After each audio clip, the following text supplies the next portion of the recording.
Oi, irmãos, tudo bem? Bem-vindos a mais um vídeo aqui do canal, mais um vídeo de estudo da Palavra de Deus.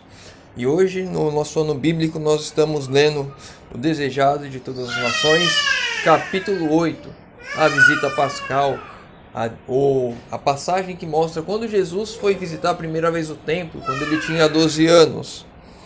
Então eu fiz aqui, tentei resumir mais ainda do que ontem foi mais de 30 minutos de vídeo, hoje eu espero que seja um pouquinho mais rápido. Eu dei um resumo umas 3, 4 vezes do que eu tinha grifado como importante. Então isso é bem pouco daquilo que você encontra lá no capítulo Desejar de Todas as Nações, capítulo 8. No aplicativo tem o audiobook, na internet você encontra escrito. Mas eu vou estar tentando aí nos próximos dias deixar a parte escrita também do capítulo do dia lá no aplicativo, para que possamos ler também pelo aplicativo. Alguns irmãos não gostam de apenas ouvir, então vou estar tentando fazer isso. Vamos lá, vamos à leitura, que é o mais importante.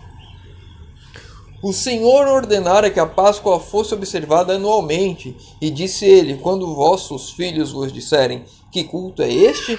Vós lhe direis: esse é o sacrifício da Páscoa ao Senhor, que passou as casas dos filhos de Israel no Egito, quando feriu os egípcios.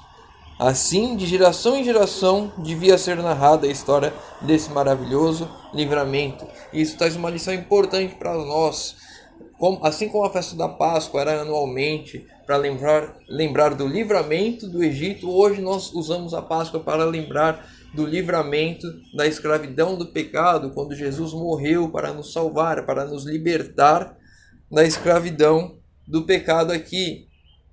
Então, quando falarmos de Páscoa, devemos lembrar e ensinar aos nossos filhos que a Páscoa, a morte de Jesus, é a libertação do pecado, a vitória que Jesus nos garante se assim quisermos estar ao lado dele. Jesus testemunhou os impressivos ritos da cerimônia pascal. Dia a dia observava mais claramente a significação dos mesmos. Cada ato parecia estar ligado à sua própria vida. No íntimo, acordavam-se-lhe novos impulsos. Silencioso e absorto, parecia estudar a solução de um grande problema. O mistério de sua missão desvendava-se ao Salvador. Então, quando Jesus participou da cerimônia pascal aos 12 anos, foi que ele compreendeu a missão dele aqui. Ele compreendeu e viu tudo aquilo que ele teria de sofrer para a remissão dos pecados do ser humano. Então, aos 12 anos, Cristo já começava a entender o seu ministério aqui. Ao mesmo tempo que se revelavam quão limitados e superficiais eram os conhecimentos dos sábios, cada pergunta de Jesus aos sábios, aos rabis lá no templo, cada pergunta perante eles, uma divina lição, e apresentava a verdade sobre novo aspecto. Falavam os rabis da maravilhosa elevação que a vinda do Messias havia de trazer à nação judaica. Mas Jesus apresentava a profecia de Isaías e perguntavam-lhes o sentido daquele texto que indicava o sofrimento e a morte do Cordeiro de Deus. Então Jesus aqui estava apresentando aos mestres profecias que eles liam e ignoravam. Eles queriam que viesse um Salvador, um libertador, um governante que os livraria do jugo romano e estabeleceria o reino de Israel aqui na terra. Mas eles não compreendiam que todos aqueles simbolismos da Páscoa não era um libertador que ia libertar e ia criar um governo novo, terreno, temporal. Eles não compreendiam que a cerimônia da Páscoa, a morte do Cordeiro, era justamente que primeiramente viria o Cordeiro de Deus para morrer e tirar os pecados do mundo, para libertar-nos da escravidão do pecado. Eles queriam olhar para aquilo que eles achavam melhor. As tradições deles apontavam para isso, os ritos deles apontavam para isso. Eles queriam um Salvador terreno, um governante terreno, mas o Messias, o Cordeiro de Deus, viria primeiramente para morrer. E na segunda vinda, sim, virá para fundar um novo reino. Ao mesmo tempo que revelavam quão limitado e superficial era o conhecimento dos sábios... Acho que essa foi o que eu acabei de ler, né? Não. Foi o que eu acabei de ler. Então vamos para o texto seguinte. Os doutores voltavam-se para ele com perguntas e pasmavam-se de suas respostas. Com a humildade de criança, repetia as palavras da Escritura, dando-lhes profundeza de sentido que os sábios não haviam alcançado. Seguindo os traços da verdade por ele indicados, teriam operado uma reforma na religião da época. Ter-se-iam despertado os profundos interesses nas coisas espirituais. E quando Jesus começasse seu ministério, muitos estariam preparados para receber. Se aquelas palavras de Jesus, se eles tivessem compreendido o que Jesus estava ensinando a eles ali, eles perguntavam a Jesus, Jesus respondia, e eles ficavam pasmados, eles não conseguiam compreender como aquela criança tinha tanto conhecimento, mas se eles tivessem pego aquele conhecimento e não ficassem apenas pasmados, abismados com aquilo, se eles tivessem pego aquele conhecimento e aplicado em suas vidas e ensinado aquele conhecimento, as pessoas estariam preparadas quando Jesus iniciasse o ministério dele. Os rabis sabiam que Jesus não havia sido instruído em suas escolas. No entanto, seu conhecimento de profecias excedia em muito o deles próprios. E aqui uma lição importante para nós: não devemos ficar focados em aprender com pastores, com líderes, com fulano, com ciclano, com livros que não são inspirados, ou seja, sem ser com a Bíblia, sem ser com o Espírito de profecia. Devemos sim aprender como Jesus. Jesus aprendeu através da natureza, como nós vimos ontem, das lições que ele mesmo colocou dentro da natureza e através das Escrituras, da palavra. Jesus só tinha o Antigo Testamento. Hoje nós temos o Antigo, o Novo, temos o Espírito de profecia, temos de nos aprofundar nesses estudos, nos aprofundar nesse conhecimento e aplicar as nossas vidas, não buscando absorver apenas por osmose conhecimento de outros. Não devemos ficar apenas no ouvir. Devemos sim ler e estudar por nós mesmos também. As palavras de Jesus lhes moveram o coração, como este nunca o havia sido por palavras de lábios humanos. Deus estava procurando comunicar luz àqueles guias de Israel e servia-se do único meio pelo qual podiam ser atingidos. Em seu orgulho teriam desdenhado a hipótese de receber instruções de quem quer que fosse. Se houvesse parecido que Jesus procurava ensiná-los, desdenhariam ouvi-lo. Jesus estava tocando no coração deles. Deus estava tocando no coração deles, mas ele não podia deixar claramente: estou aqui para ensinar vocês. Tinha que ser disfarçadamente, porque o orgulho daqueles líderes era maior. Eles não aceitariam ser ensinados por ninguém. E aqui uma lição para nós também, principalmente quanto mais tempo temos de igreja. Não devemos deixar o nosso orgulho: eu nasci na igreja, eu tenho 30 anos de igreja, tenho 50 anos de igreja, já sei tudo que deveria saber. Devemos ser humildes sempre e escutar e buscar aprender. Devemos a todo instante buscar aprender, e Deus sempre vai estar nos ensinando cada vez mais coisas novas. Agora, se eu sento no meu conhecimento e acho que sei de tudo, Deus não vai ter o que me ensinar. Ele vai tentar ali me ensinar, mas eu vou negar, porque eu não quero ser ensinado, porque eu acho que sei de tudo.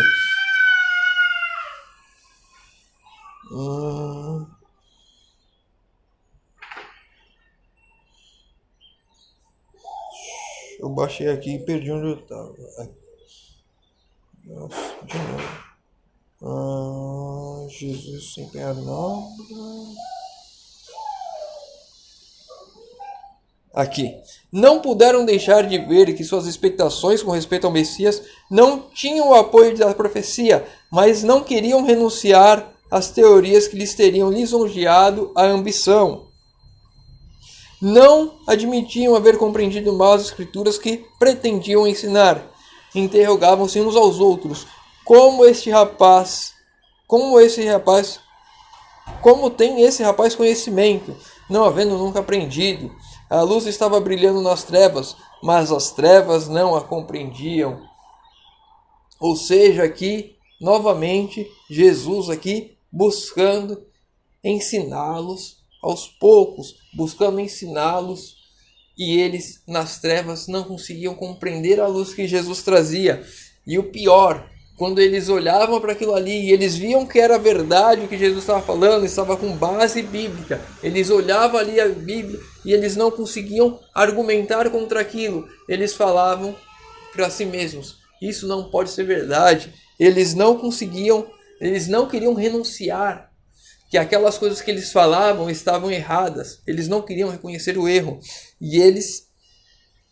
Não, é o orgulho, né? O orgulho os impedia de fazer e seguir aquilo que dizia a Bíblia, em vez das tradições que eles procuravam ensinar. Como é que pode? Eles tentando ensinar, mas ensinando errado, porque não tinham compreendido até então. E esse orgulho fazia com que eles estivessem em trevas e não queriam compreender aquilo que Jesus estava ensinando, não aceitavam aquilo. Jesus estava empenhado na obra para o cumprimento da qual viera este mundo, mas José e Maria haviam negligenciado a sua. Grande honra lhes fora conferida a Deus em confiar-lhes o seu filho. Santos anjos tinham dirigido a José a fim de proteger a vida de Jesus, mas por um dia inteiro haviam perdido de vista aquele a quem não deviam ter esquecido nem por um momento. Olha que coisa importante aqui. Nós temos várias lições nesse texto, mas uma importante aqui para antes da gente continuar. Não deveriam ter perdido Jesus de vista nem por um momento. E assim eu e você hoje, quando nós perdemos Jesus de vista, por qualquer motivo que seja, estamos negligenciando aquilo que Deus quer que nós façamos, aquilo que Deus quer de nós. Quando nós perdemos Jesus de vista, significa estarmos colocando a nossa salvação em risco. Porque é como se eu estivesse negando a Cristo quando eu esqueço dele, quando eu não olho para ele. Então, devemos sempre ter nossos olhos em Cristo. Continuando o texto. E ao ser aliviada a ansiedade, quando eles encontraram Jesus, não se censuraram a si mesmos, mas lançaram sobre ele a culpa. Ou seja, e aí, muitos de nós sempre fazemos isso. Quando a culpa é nossa, nós queremos o quê? Colocar a culpa no outro. Eles não admitiram que tinham errado, censuraram Jesus. Como é que pode você não estar aqui conosco, você ter ficado aqui? Eles, como pais que tinham a responsabilidade sobre Jesus, tiraram os olhos de Jesus, ali saindo com grande multidão, com os amigos, conversando, falando as coisas da vida, o que eles iam fazer quando voltassem para casa, esqueceram do seu próprio filho, esqueceram de Jesus, tiraram os olhos de Jesus, negligenciaram a obra que Deus tinha dado a eles. E muitas vezes nós, a mesma coisa, quando temos alguma coisa em que estamos errados, em vez de nós censurarmos a nós mesmos, queremos censurar a outro, colocar a culpa em outro, sempre dar uma desculpa. Não, eu fiz isso por causa disso, eu fiz isso por causa disso, eu fiz isso por causa daquilo. Desculpas, essas desculpas que nos levam a ficarmos aqui, criando raízes nessa terra. Então, devemos deixar de dar desculpas, olharmos para Cristo, não perder Cristo de vista e seguirmos a caminhada. Se tropeçarmos, reconhecer o nosso erro, colocar a culpa sobre nós, nos arrependermos, pedirmos perdão e seguir caminhando. Só havia virtude no simbólico cerimonial ao serem... Nossa, o telefone está pulando aqui, por isso que eu estou perdendo.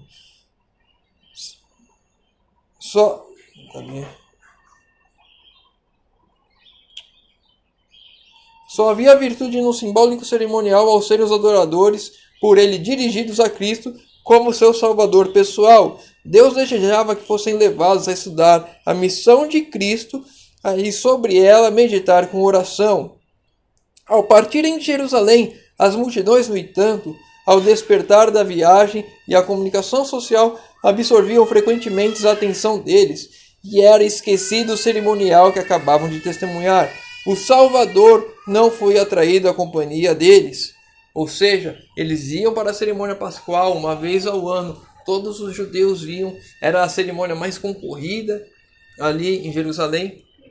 Eles iam para lá, eles viam aquele sacrifício e quando eles saíam, aquilo já estava longe da cabeça deles. Para eles, eles não compreendiam aquilo, era só mais um dia. Era uma rotina para eles. Uma vez ao ano, vou para lá, vai matar o cordeiro, vai fazer as cerimônias e tal, e eu vou embora.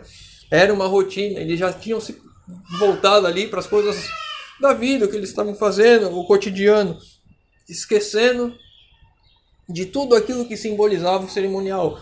Por isso, eles não compreendiam que o Salvador viria para morrer, para libertar do pecado, e achavam que viria sim vir um libertador para criar um novo governo terrestre.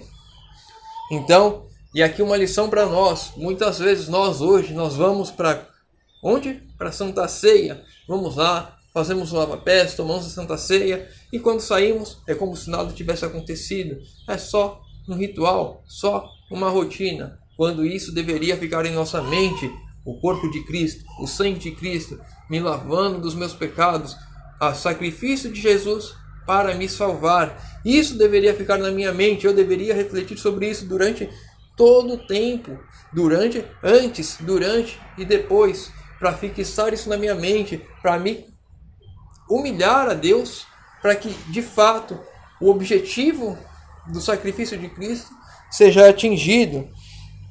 Se José e Maria houvessem firmado a mente em Deus, mediante meditação e oração, teriam avaliado a santidade do depósito que lhes era confiado, e não teriam perdido de vista Jesus. Pela negligência de um dia perderam o Salvador. Custou-lhes, porém, 3 dias de ansiosas buscas a tornar a encontrá-lo. O mesmo quanto a nós, por conversas ociosas, por maledicências ou negligência de oração, podemos perder um dia a presença do Salvador, e talvez leve muitos dias de dolorosa busca ao tornar a achá-lo e reconquistar a paz que perdemos. Aqui exatamente o que eu estava falando.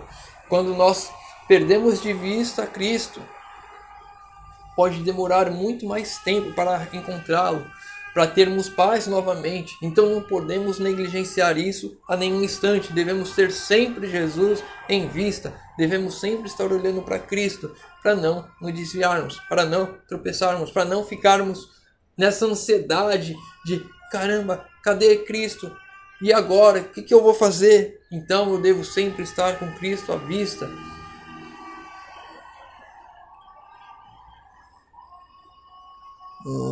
Aqui.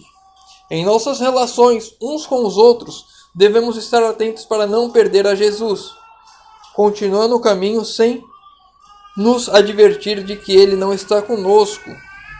Quando nos absorvemos em coisas mundanas, de maneira que não temos um pensamento para aquele a quem se concentra a nossa esperança de vida eterna, separamos-nos de Jesus e dos anjos celestiais. Ou seja, quando os meus pensamentos deixam de estar em Cristo e ficam nas coisas deste mundo, e apenas aqui me fazendo criar raízes aqui, os filmes que eu vou ver, as séries que eu vou ver, os lugares que eu vou visitar, as viagens que eu vou fazer, quando a minha mente está nas coisas do mundo, eu perco a Jesus de vista. E eu me afasto dele, e os anjos acabam se afastando de mim também. Esses santos seres só podem permanecer onde a presença do Salvador não podem permanecer onde a presença do Salvador não é desejada e a sua ausência não é sentida. Eis porque tantas vezes se faz sentir um desânimo entre os professos seguidores de Cristo. Quando os professos seguidores de Cristo sentem desânimo, é porque eles estão se afastando de Deus. Eles estão negligenciando o olhar para Cristo. Eles estão se absorvendo aqui nas coisas desse mundo. E a presença dos santos anjos já é afastada de cada um deles. Então, eu como você, como professos seguidores de Cristo, não nos devemos criar raízes neste mundo. E vai ser uma coisa muito estranha para aqueles que estão ao nosso redor. Quando você fala assim, não, eu não vou no cinema, não, eu não assisto filme, não, eu não assisto série, não, eu não assisto novela, não, eu não me coloco como um servo das coisas desse mundo, eu não preciso desse entretenimento para mim. E as pessoas que não estão acostumadas com isso, até mesmo dentro da igreja, vão olhar para você com olhos tortos. Por que você não faz isso? Mas devemos ter os olhos sempre em Cristo. Muitos assistem a cultos e são refrigerados e confortáveis pela palavra de Deus, mas devido à negligência da meditação, vigilância e orações, perdem a bênção sentidas, sentindo-se mais vazios do que antes de receberem. Muitas vezes, aquela questão que a gente já vem falando há alguns dias, vou para o culto, volto para casa, vou para o culto, volto para casa, se torna uma rotina. Eu não medito nas mensagens que eu recebo, eu não oro, eu não busco a Deus, eu não fico tempo com Deus, apenas escuto e vou embora, escuto e vou embora. E isso me afasta cada vez mais de Deus, isso me separa cada vez mais de Deus. Sentem frequentemente que Deus os tem tratado duramente. Eu abandono a Deus e sinto que Ele me trata de forma dura. Não veem que a falta está com eles mesmos. Exatamente o exemplo de José e Maria. A culpa era deles, eles tentaram colocar a culpa de Cristo, tentaram censurar Cristo. Mas eles que perderam Cristo de vista. Separando-se de Jesus, afugentaram a luz da sua presença. Nos separamos de Jesus e afastamos a luz de Cristo de nós. E aí nós nos sentimos em meio às trevas e colocamos a culpa em Deus pelas nossas faltas, por nós não estarmos orando, por nós não estarmos buscando, por nós não estarmos meditando. Faria muito bem para nós passar diariamente 1 hora refletindo sobre a vida de Cristo. E essas leituras, desde que começou a deixar de todas as nações, eu tenho sentido uma paz muito grande. Eu já tenho crescido em conhecimento durante todo esse ano bíblico. Já lemos, os irmãos estão fazendo Patriarcas e Profetas, Profetas e Reis. Já lemos já mais de 7 livros completos da Bíblia. Gênesis, Êxodo, o Pentateuco todo. Já lemos Juízes, Josué, 1 Samuel, 2 Samuel, 1 Reis, 2 Reis. 1 Crônica, 2. Já lemos todos esses livros juntos. Já lemos Neemias, Esdras, Esther. Tudo isso lemos juntos. Mas nessa parte, quando começou a deixar de todas as nações, quando eu comecei a olhar para a vida de Cristo, tem sido uma bênção que não dá nem para explicar aqui. Esses textos que eu estou separando aqui uma pequena fração daquilo que tem do conhecimento rico, das bênçãos que tem ao lado de Deus, ao refletir na vida de Deus, de Jesus aqui nessa terra. Então, por isso que eu comecei a fazer esses vídeos, porque eu via tantas mensagens que eu queria compartilhar e não tinha tempo. E mesmo com o bebê gritando aqui, eu não tenho como parar de falar disso, porque quando Jesus começa a entrar na nossa vida, a encher, nós queremos compartilhar isso cada vez mais. Então, devemos passar todos os dias refletindo sobre a vida de Cristo, e esse livro Desejar de Todas as Nações tem sido uma bênção nesse sentido, e vai haver outros que a gente vai ler durante o ano bíblico. Caminho a Cristo, se eu não me engano, a gente vai ler também as parábolas de Jesus. Caminho a Cristo tem mais outro, se eu não me engano, parábolas de Jesus. Enfim, são livros que vão fazer com que nós olhemos mais para a vida de Cristo, nos aproximemos cada vez mais de Cristo. E isso com certeza, vai transformar a minha e a sua vida se seguirmos nesses princípios até o final. Se queremos ser salvos, teremos de aprender ao pé da cruz a lição de arrependimento e humilhação. E esse é o último texto para nós hoje. Se queremos ser salvos, devemos aprender aos pés da cruz a lição de arrependimento e humilhação. Não precisa nem mais comentar nada com um texto desse para encerrar. Se o irmão tem algum comentário para a gente crescer junto, o que aprendemos, algum outro trecho que o irmão separou, gostou e eu não comentei aqui, deixa nos comentários para a gente ler, aprender e crescer juntos. Também deixa os seus pedidos de oração, não tenho falado aqui, mas eu tenho sempre orado. Alguns irmãos têm pedido também as orações. Deixa os seus pedidos de oração no final. E vamos orar para encerrarmos o nosso estudo de hoje. Oremos. Senhor Deus, Pai amado, obrigado, Senhor, porque mais uma vez podemos abrir Tua palavra e estudar. Obrigado por tão valiosos ensinos que o Senhor trouxe para nós hoje, Senhor. Que o Senhor nos ajude a colocarmos em prática, que possamos, Senhor, honrar e engrandecer o Teu santo nome através das nossas vidas. Que possamos, Senhor, aprender aos pés da cruz a lição de arrependimento e humildade, Senhor. Pedimos isso em nome de Jesus. Amém. Meu irmão, fica com Deus e que Deus te abençoe.